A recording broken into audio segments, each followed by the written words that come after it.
Permukiman warga di Kelurahan Jati Padang, Pasar Minggu, Jakarta Selatan masih digenangi banjir imbas tanggul yang jebol. Sementara hingga Minggu pagi, tanggul yang jebol masih belum diperbaiki. Meski banjir mulai surut, namun aktivitas warga masih terkendala dengan genangan air di sekitar permukiman mereka. Hingga Minggu pagi, kondisi tanggul yang jebol masih belum diperbaiki. Puing tembok yang rubuh masih berada di pinggir kali.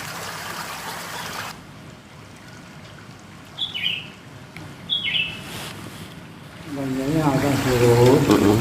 Nah, dan seterusnya 2 hari yang lewat besar sedikit, kecil lagi, itu begitu seterusnya. Terus aktivitas belum bisa keluar juga ya Pak? Ya belum bisa. Udah istilahnya selama banjir kita ya ujung-ujungnya aja. Hujan deras disertai angin kencang sepekan terakhir memakan korban jiwa. 4 mobil tertimpa pohon beringin berukuran besar di Jalan Dharma Wangsa, Jakarta Selatan, Kamis 30 Oktober 2025. Petugas menggunakan gergaji mesin untuk memotong dahan pohon yang menimpa kendaraan demi mengevakuasi korban. Sebelumnya, seorang warga juga tewas usai mobil yang dikendarainya tertimpa pohon yang ambruk di kawasan Pondok Indah, Jakarta Selatan. Selain pohon tumbang, cuaca buruk juga mengakibatkan banjir di sejumlah kawasan Jakarta. Di Jalan Kemang Utara, Jakarta Selatan, banjir merendam ruas jalan yang menghubungkan Jalan Warung Buncit Raya menuju Kemang. Akibatnya, tidak dapat dilalui kendaraan. Penyedotan menggunakan pompa pun dimaksimalkan demi banjir surut. Warga Kelurahan Jati Padang, Jakarta Selatan juga terdampak banjir akibat jebolnya tanggul Baswedan. Air dari kali mengalir ke pemukiman warga yang lokasinya bersebelahan dengan tanggul Baswedan. Nah, tanggul jebol ya, kalau misalnya banjir sih nggak separah ini. Paling kalau banjir tuh kalau yang di sebelah sini paling cepat surutnya. Ini karena tanggul jebol, jadi yang nggak surut, jadi lebih parah daripada banjir kalau tanggul jebol. Semoga tanggulnya cepet itu dibenerin, biar nggak jebol-jebol lagi, soalnya udah musim hujan. Gubernur DKI Jakarta Pramono Anung menegaskan akan mengambil langkah cepat dalam menghadapi cuaca ekstrim dan curah hujan tinggi yang menyebabkan banjir di sejumlah wilayah ibu kota. Pramono Anung bilang menyiapkan modifikasi cuaca di wilayah Jakarta. Selain itu, Pemprov Jakarta juga berencana menormalisasi sejumlah aliran sungai.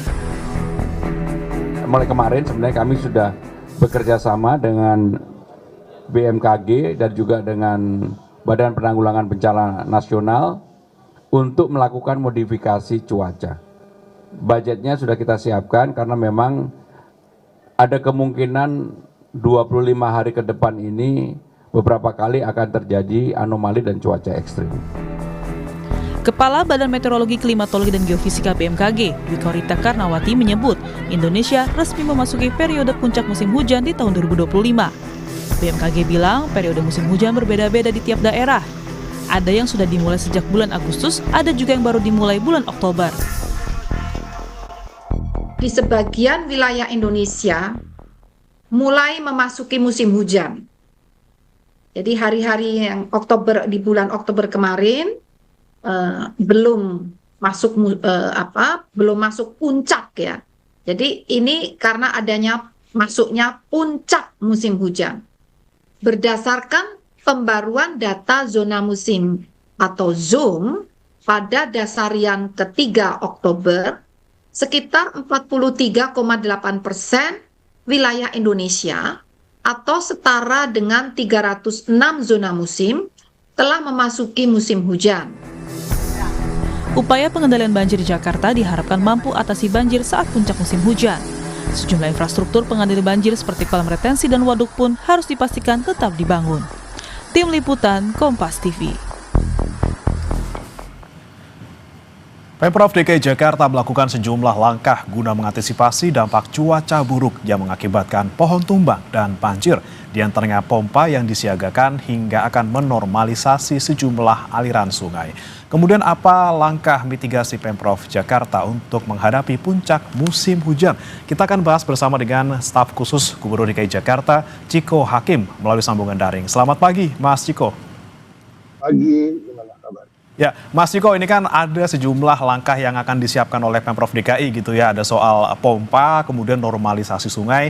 Kemudian apa lagi nih Mas langkah-langkahnya? Karena kita belum nyampe ke puncak musim hujan di Januari Februari, tapi sudah banjir luar biasa di Kamis dan juga Jumat kemarin. Ya, yang pertama tentunya kita turut prihatin ya dengan apa yang terjadi karena cuaca ekstrim. Dan tentu Pemprov DKI Jakarta di bawah kepemimpinan Bapak Pramono Anung dan Wakil Gubernur Rano Karno juga telah menginstruksikan pada seluruh jajaran Pemprov DKI Jakarta dan dinas-dinas terkait untuk kemudian memitigasi hal tersebut. Yang pertama tentu kita sekarang sudah memulai modifikasi cuaca bekerja sama dengan BMKG tentunya dan pihak-pihak lain yang terkait. Dan kalau kita bicara soal pompa, kita memiliki 1.200 pompa, 600 pompa statis dan 600 pompa mobile yang terus disiagakan dan alhamdulillah semua berfungsi dengan baik sekarang, dan ini kita deploy bagi yang mobile ke daerah-daerah yang tergenang parah. Dan terkait dengan tanggul tadi yang disebutkan di Pasar Minggu atau Jati Padang, tentunya secara darurat telah dilakukan pembentengan menggunakan karung-karung pasir yang dilakukan. Kita bisa lihat tadi di tayangan juga sudah dibawa oleh para petugas, baik itu pasukan oranye, pasukan biru, dan seluruh pasukan warna-warni memang dikerahkan. Dan lintas sektoral kerjasama antar OPD juga digiatkan lagi.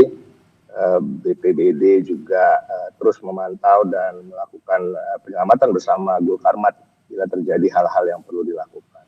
Ke depan memang untuk jangka panjangnya normalisasi Sungai Ciliwung itu tidak bisa dihindarkan.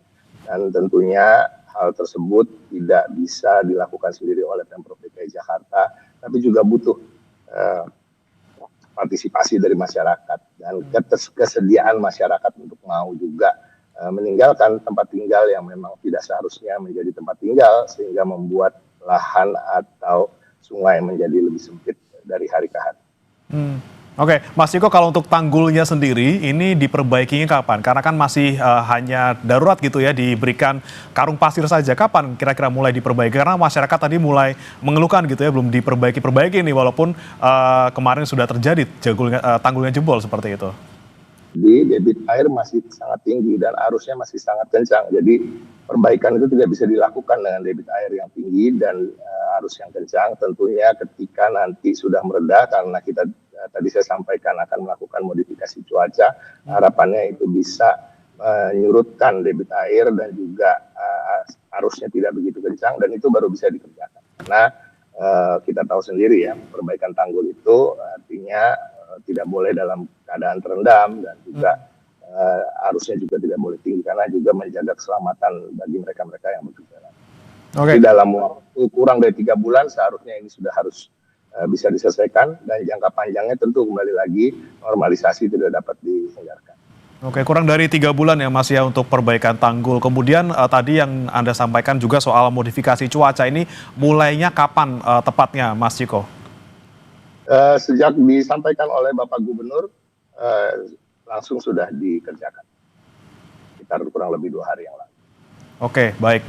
Kemudian Mas Ciko, ini kan banjir selalu berulang gitu ya, walaupun belum masuk puncak musim hujan, tapi terus berulang, kemudian ada ditambah lagi tanggul yang jebol. Nah, kira-kira apakah dari Pemprov DKI Jakarta merencanakan juga akan menambah kanal banjir yang baru selain kanal banjir barat dan juga timur?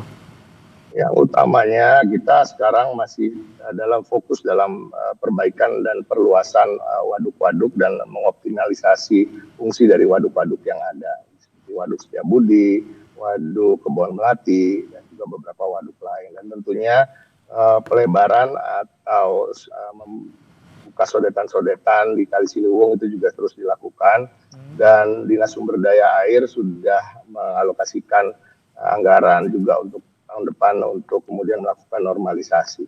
Nah, terkait dengan apa yang terjadi pada tahun ini, kalau kita lihat laporan dan prediksi dari BMKG, memang cuacanya cukup ekstrim dibandingkan tahun-tahun sebelumnya. Yang memberikan contoh misalnya terkait dengan pemeliharaan pohon, penopingan atau perapihan dan penebangan bagi dahan-dahan yang memang mengganggu atau pohon-pohon yang sudah cukup berumur. itu pada tahun ini dilakukan 2 kali lipat dari tahun 2024. Namun kejadian yang terkait dengan tumbangnya pohon dan lain-lain juga 2 kali lipat. Artinya cuacanya memang berbeda dari tahun ke tahun, dan tahun 2025 ini memang kita menghadapi cuaca ekstrim. Namun itu tidak menjadi alasan tentunya bagi kami harus selalu siap dan siaga, dan harapannya masyarakat juga membantu untuk memberikan laporan-laporan dini terkait dengan genangan maupun kerawanan pohon-pohon dan lain-lain. Ke depan memang hal-hal yang banyak tertunda di tahun-tahun sebelumnya seperti normalisasi itu juga harus segera dilakukan, dan harapannya tentu partisipasi masyarakat juga kami butuhkan untuk kemudian bersedia untuk mengikuti program, sehingga yang selama ini tinggal di daerah-daerah yang rawan banjir, yang bukan tempat yang harusnya menjadi tempat tinggal, mau menempati rusun-rusun yang sesungguhnya sudah kita sediakan untuk saudara-saudara kita yang nantinya akan terkena imbas normalisasi. Baik. Terakhir Mas Ciko, ini kan tidak hanya terjadi di pusat kota saja, ada juga nih ancaman banjir rob yang mengancam juga di pesisir kita. Ini antisipasinya apa, Mas? Apakah kita akan meninggikan tanggul atau seperti apa yang dilakukan Pemprov DKI Jakarta?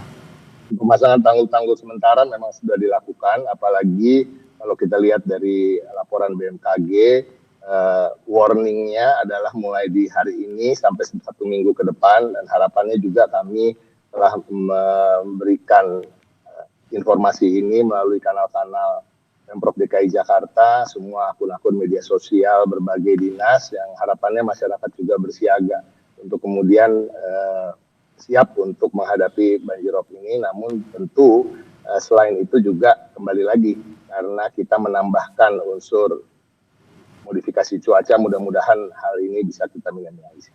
Baik, modifikasi cuaca yang menjadi salah satu yang kita nantikan, Mas Ciko, supaya curah hujan di Jakarta juga bisa terkendali. Terima kasih Mas Ciko Hakim, staf khusus Gubernur DKI Jakarta, sudah bergabung bersama kami di Sapa Indonesia Pagi. Selamat pagi Mas Ciko. Pagi, terima kasih.